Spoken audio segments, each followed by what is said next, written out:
আসসালামু আলাইকুম। কি অবস্থা সকলের, কেমন আছেন? আশা করি ভালো আছেন। এই পাশে হচ্ছে বাজাজের পালসার NS 160 FI এবং হচ্ছে ABS। ভালো করে একটু পানি টানি খেয়ে তারপরে বসেন, কারণ NS 160 FI ABS এটার নাম শুনলে গলা এমনিতেই শুকায়া যায়। কারণ এই মোটরসাইকেল নিয়ে বাংলাদেশে ভুক্তভোগীর সংখ্যা কিন্তু অভাব নাই। সব ঠিক আছে, সমস্যা হলো পার্টস পাওয়া যায় না। এই কারণে এই FI ABS অনেকে কি করছে, কার্বোরেটর করে নিছে। ইভেন MS মোটরসেই এর আগে অনেক আগে আমি ভিডিও দেখাইছিলাম, কার্বোরেটরে রূপান্তর করছে।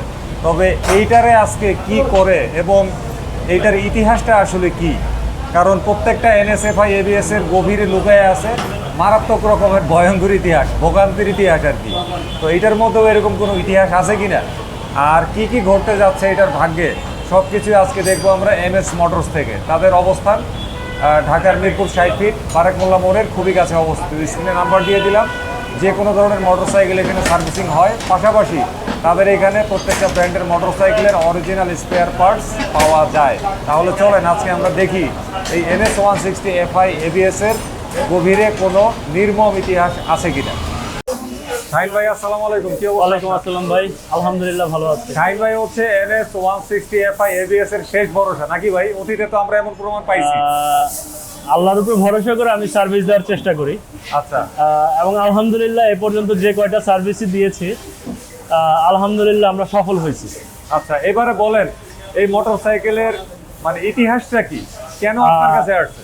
এই মোটরসাইকেলটা বেসিক্যালি আসছে টাঙ্গাইল থেকে। হ্যাঁ, তো সে আসলে আমার অ্যাড্রেসটা পরেই কালেকশন করছে।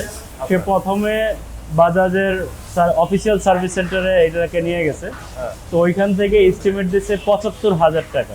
কেন ৭৫,০০০? কি সমস্যা? ৭৫,০০০ টাকা তাদের এস্টিমেটের মধ্যে হচ্ছে এটার কম্প্রেশন নাই বাইক গাড়ির। হ্যাঁ। এক নাম্বার কম্প্রেশনের কাজ করতে হবে, আর হচ্ছে wiring, ECU, throttle body, fuel pump. এটা কইলো না যে গাড়িটা বদলাইলাম। তো এখন ওই লোকটা এমন বাজে অবস্থায় আছে, হ্যাঁ। সে আমার আসলে একটা রচনা পাঠাইছে। আচ্ছা, একটু দেখাইবেন হোয়াটসঅ্যাপটা দেখি। শাহিন ভাই হোয়াটসঅ্যাপে নাকি এক রচনা পাঠাইছে। রচনাটা আমি আপনাকে দেখাচ্ছি। হ্যাঁ, দেখি দর্শকরাও হালকা একটু দেখুক। রচনা নাকি পাঠাইছে, তার মানে বোঝা যায় এটার ইতিহাসটা আসলে খুবই নির্ভর। এই যে রচনাটা। আচ্ছা, রাখেন। ভাই আমি কেটে দিচ্ছি, আমি একটু পরে ফোন দিচ্ছি আপনাকে।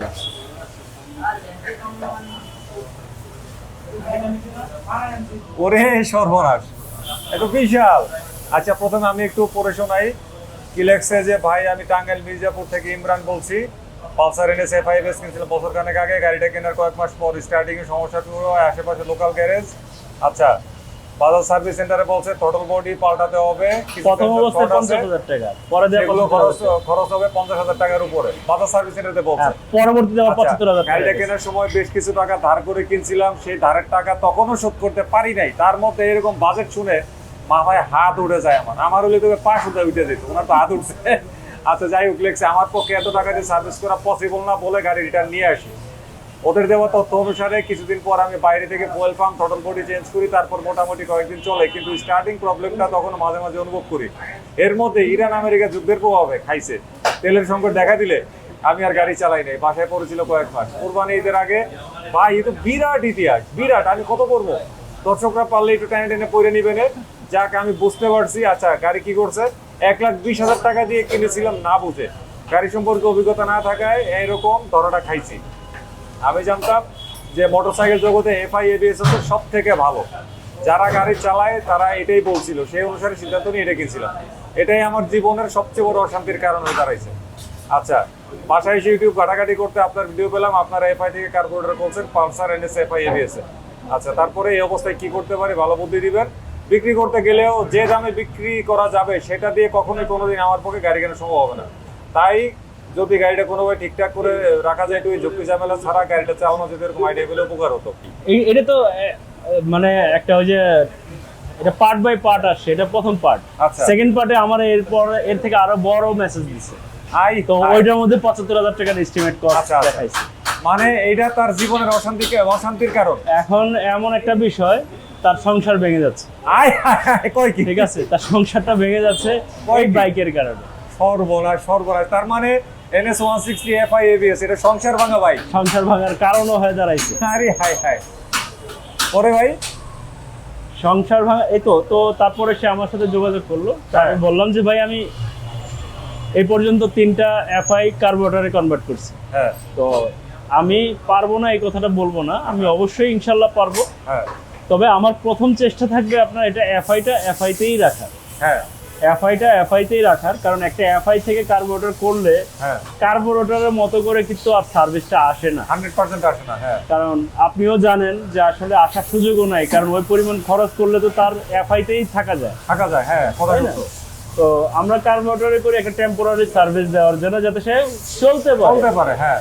তো আমি কাস্টমারকে আশ্বস্ত করছি আমার প্রথম টার্গেট হচ্ছে এটা FI-তেই রাখা। হ্যাঁ যদি পসিবল নাই হয় দেন এটাকে আমরা অল্টারনেটিভ সিদ্ধান্তে যাব। আচ্ছা আচ্ছা, এবারে এই অনুপাতে আমরা কাজ শুরু করছি। আচ্ছা এবারে বলেন তো, এইটা কি মানে FI এর মালামাল কি আগের চাইতে একটু পাওয়া যায়? এটা বড় সমস্যা হচ্ছে সবকিছুই তো আমাদের কাছে এখন অ্যাভেলেবেল আছে, হ্যাঁ কিন্তু প্রবলেমটা হচ্ছে এই ECU। আচ্ছা এই যে ECU-টা হ্যাঁ সে ওই ধামরাই একটা লোকাল গ্যারেজে দেখাইছিল, হ্যাঁ। তো ওইখানে লাগাইতে যে বেশ কয়েকটা পিন নষ্ট করে ফেলছে, দেখেন ভিতরে। আচ্ছা হ্যাঁ বেশ হ্যাঁ, কয়েকটা বোঝা যায়, পিন হ্যাঁ, নষ্ট হয়ে বুঝতেছি, গেছে, দেখেই কিন্তু এখন এই ECU-টা ডেড অবস্থায় চলে গেছে। হ্যাঁ। এটা আবার জ্বালাই দেওয়া। হ্যাঁ, এই ECU-টা এখন ডেড অবস্থায় গেছে। আচ্ছা। এটা ডেড। ডেট, আচ্ছা এখন বাজাজের অফিসিয়াল সার্ভিস সেন্টার থেকে বলছে wiring, ECU, throttle body, fuel pump এবং ইঞ্জিনের কাজ করতে হবে। আচ্ছা, ভাগ্য ভালো ফেসিস বদলাইতে পারে নাই। তো আচ্ছা এখন হ্যাঁ। এইটা তো আপনিও জানেন যে এই ECU-টা আসলে আমাদের রেঞ্জের মধ্যে না, আমরা তো এটা চাইলেই করতে পারবো না, না। কারণ এই ক্যাপাসিটি আমাদেরকে দেয় না। হ্যাঁ কোম্পানির কাছে এই কাছে রেখে দিছে।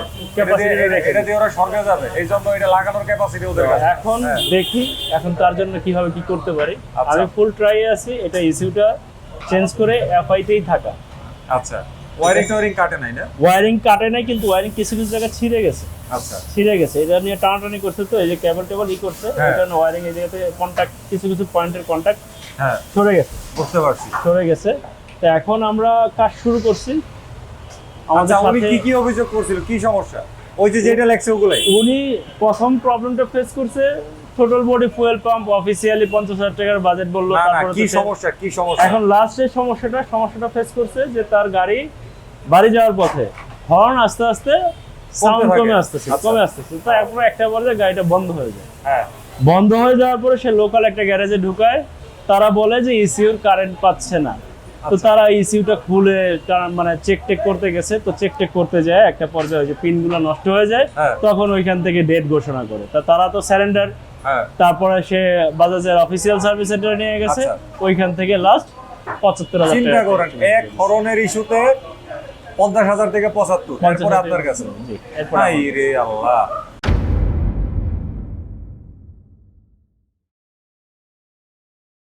জুলাই মাসের 17 তারিখে শাহিন ভাইয়ের সাথে লাস্ট এই বাইকটা নিয়ে আমরা কথাবার্তা বলে গেছিলাম, আর আজকে হচ্ছে অগাস্টের 27 তারিখ না 26 তারিখ? 26 তারিখ। 26 তারিখ, হ্যাঁ। এক মাসেরও বেশি সময় হয়ে গেছে। তো আইসায় দেখলাম যে এই বাইকটা রানিং একদম স্মুথলি চলতেছে। তো আমি দেখা একটু অবাক হইলাম যে কেমনি কি করলো না করলো। পরে খুঁজলাম যে সিডিআই কার্বোরেটর করলো কিনা, সিডিআই খুঁজলাম, খুঁজে তো দেখলাম যে না, সিডিআইও নাই। তারপরে আগ্রহটা আর একটু বাড়লো আর কি। তো শাহিন ভাই কি করছেন এটারে বলেন। আমি আপনাকে বলছিলাম যে আমরা কার্বোরেটর করব না, এটা হ্যাঁ। FI-তেই রাখবো, থাকার সর্বোচ্চ চেষ্টা করব। সর্বোচ্চ চেষ্টা করব। তো আল্লাহর রহমত যে আমরা FI-তেই রাখতে পারছি, আচ্ছা আলহামদুলিল্লাহ। কারণ কাস্টমারকেও কথা দিছিলাম যে আমি কার্বোরেটরে যাব না, কারণ হ্যাঁ। কার্বোরেটরে গেলে গাড়ির পুরা যে একটা পারফরম্যান্স ভারসাম্যটা, হ্যাঁ হ্যাঁ সেটা আসবে না। যদি হ্যাঁ। কার্বোরেটর গাড়ি হইতো সেই ক্ষেত্রে কার্বোরেটরে থাকলে হ্যাঁ, এক হ্যাঁ। ধরনের হিসাব। হ্যাঁ। যেহেতু এটা FI গাড়ি, হ্যাঁ। FI থেকে যদি কার্বোরেটরে করি সেই ক্ষেত্রে পরিপূর্ণ সার্ভিসটা আসবে না। আসবে না, কথা তো সত্য। যার কারণে কাস্টমারকে বলছি যে আমার সর্বোচ্চ চেষ্টা থাকবে এটা FI-তেই রাখা, হ্যাঁ। এবং আল্লাহর রহমত আলহামদুলিল্লাহ আমরা FI-তে রাখতে পারছি। আচ্ছা, বুঝতে পারছি। আচ্ছা, তাহলে কি কি করলেন বলেন। এইটার চেঞ্জ হয়েছে হচ্ছে ওয়্যারিং। এই যে আপনারা ওয়্যারিংটা দেখতে পাচ্ছেন, হ্যাঁ, ওয়্যারিং ফুল হার্নেস। ওয়্যারিং। হ্যাঁ। আর এই হচ্ছে ওয়্যারিং এর অবস্থা ছিল। আচ্ছা, এই অবস্থা। এটার সাথে ECU-টা সংযোগ ছিল। হ্যাঁ ECU-টা আমরা এইটারই যে ECU ছিল সেই ECU-টাই আমরা ইউজ করছি। আচ্ছা আর যদি ECU-টা আমরা ইউজ না করতে পারতাম হ্যাঁ। তাহলে কিন্তু এই গাড়িটা আর আমাদের কাছে সম্ভব ছিল না। তখন এটা বাজাজের কোনো অফিসিয়াল সার্ভিস সেন্টারে আমাদেরকে রিকমেন্ড করতে হতো। হ্যাঁ, তো আলহামদুলিল্লাহ যে ইসিউটা আমরা কাজ করতে পারছি, ইসিউটা আমরা পুরনো ইসিউটাই নতুন ওয়্যারিং এর সাথে অ্যাডজাস্ট করে আমরা ফিটিং করছি, গাড়ি ওকে। আচ্ছা, তো হচ্ছে পুরনো ওয়্যারিং আর ওয়্যারিং এর অবস্থা, তার ওয়্যারিং তো এটা তো ইসির করা দিয়ে ওই যে বলছিলেন যে কোথায় কি কাটাকাটি করছিল, কাটাকাটি করছিল, পরবর্তীতে আমরা ওইভাবেই কাজ করছি। ইলেকট্রিকের দোকানে নিয়ে আমরা ইসিউটারে ঝালাই করছি, যেভাবে একটা নতুন ইসিউ সংযোগ থাকে সেইভাবে আমরা সময় নিয়ে ইসিউতে ঝালাই করছি। সেই ক্ষেত্রে কাস্টমারেরও একটা সহযোগিতা ছিল, কাস্টমারের এক পরিচিত ভাই ছিল যে ইলেকট্রিক ইঞ্জিনিয়ার, সেও আমাদেরকে যথেষ্ট সাপোর্ট দিচ্ছে, কারণ আমরাও কাজ করছি, কাস্টমারও সহযোগিতা করছে। আসলে দুইজনের সম্মিলিত চেষ্টাতেই আমাদের এই কাজটা পরিপূর্ণভাবে সফল হয়েছে। আচ্ছা, এই যে ওয়্যারিংটা আনলেন, এটা কি মানে পাইতে একটু সহজ হয়েছে না খুব কঠিন লাগছে? না, এখন ওয়্যারিং পাওয়া যায়, এনএসএফআই এর wiring, ECU, total body fuel pump, আসলে সব পার্টসে এখন অ্যাভেলেবেল। আচ্ছা, এটা কত পড়ছে ভাই ওয়্যারিংটা? এই ওয়্যারিং এর দাম পড়ে প্রায় 12 থেকে 14,000 টাকা। আচ্ছা, বুঝতে পারছি। পাওয়া যায়, এনএসএফআই এবিএস যারা চালায়, যারা খুব ঠেকে আছে, ওদের অন্তত পক্ষে তাই কপালটা তো খুললো, কি করে? ডেফিনেটলি, কারণ হচ্ছে সবাই তো ভরকায় যায়। যখন আপনি এটা অফিসিয়াল সার্ভিস সেন্টারে যাবেন, তখন এই সেটআপের কাজের বিল চাবে 70-75,000 টাকা। আরে বাবা, তো 70-75,000 টাকা যাতে একটা গাড়ি খালি পারে না অফিসিয়াল সার্ভিস সেন্টারের চেসিসটা বদলাই লাইতে, নাইলে কই তো ভাই চেসিসও বদলাই দিই। এখন আপনি দেখেন, এই যে এই ধরনের এনএসএফআই একটা বাইক, চলমান বাইক, 80-90-1 লাখ টাকা দিয়ে কিন্তু মার্কেটে কিনতে পাওয়া যায়। এখন সেটার যদি রিপেয়ারিং করতে 70-75,000 টাকা লাগে, সেই ক্ষেত্রে আসলে সবার জন্য একটা কষ্টসাধ্য বিষয়। কষ্ট মানে এটা তো একটা অত্যাচার, জুলুম, এটা কষ্টসাধ্য বিষয়। তো আচ্ছা, মানে আল্লাহর কাছে শুকরিয়া যেটা আমরা পারছেন আলহামদুলিল্লাহ। আচ্ছা, এইটা এগুলা খুলছেন কি হইছে এগুলা? আচ্ছা, এটার আর্মেচারটা সমস্যা ছিল, আর্মেচারটা চেঞ্জ হয়েছে। আচ্ছা, আর্মেচারটা চেঞ্জ হয়েছে, কারণ এটার ইগনিশন কয়েলগুলো চেঞ্জ হয়েছে। আচ্ছা, ইগনিশন কয়েল চেঞ্জ হয়েছে, এটা রেকটিফায়ার চেঞ্জ হয়েছে। চেঞ্জ করার মধ্যে আমরা এবিএস এর রেকটিফায়ার ইস্যু হয়, এটা আমি দেখছি আগে। চেঞ্জ করার ক্ষেত্রে আর ইগনিশন কয়েলটা এটা ঠিকমতো কারেন্ট সাপ্লাই করতে পারতেছিল না। আচ্ছা, বুঝতে পারছি, ঠিকমতো কারেন্ট সাপ্লাই করতে পারতেছিল না, তো যার কারণে এটা চেঞ্জ করছি, এবং আর্মেচারটাও চেঞ্জ করতে হচ্ছে। আচ্ছা, আর্মেচার কি single disc, double disc, FI ABS তো আলাদা? সম্পূর্ণ আলাদা, তিনটা মডেলের আলাদা আর্মেচার। আচ্ছা, এইটা কত পড়ছে ভাই আর্মেচার? এইটার দাম পড়ে হচ্ছে 2900 টাকা। 2900 টাকা। আর কয়েলগুলো মার্কেটে তো আসলে এটা অ্যাভেলেবেল প্রোডাক্ট না, যার কারণে নরমালি যদি অ্যাভেলেবেল থাকতো 1000-1200 টাকায় পাওয়া যায়, তবে এখন এটা দাম পড়ছে প্রায় 2000 টাকা। আচ্ছা, আর ওই রেকটিফায়ারের দামও প্রায় 2900-3000 টাকা। আচ্ছা, বুঝতে পারছি। আচ্ছা ভাই, তাইলে এবার আপনি গাড়িটারে আমরা একটু ইসিউটা দেখতে চাইছিলাম আর কি। আমি আপনাদের দেখাচ্ছি, জাস্ট এখন গাড়ি যে চলে, গাড়ি যে স্টার্ট হচ্ছে, এই সাউন্ডে আপনি বুঝতে পারতেছেন। এখন আমি আপনাকে ইসিউর ব্যাপারটা দেখাচ্ছি।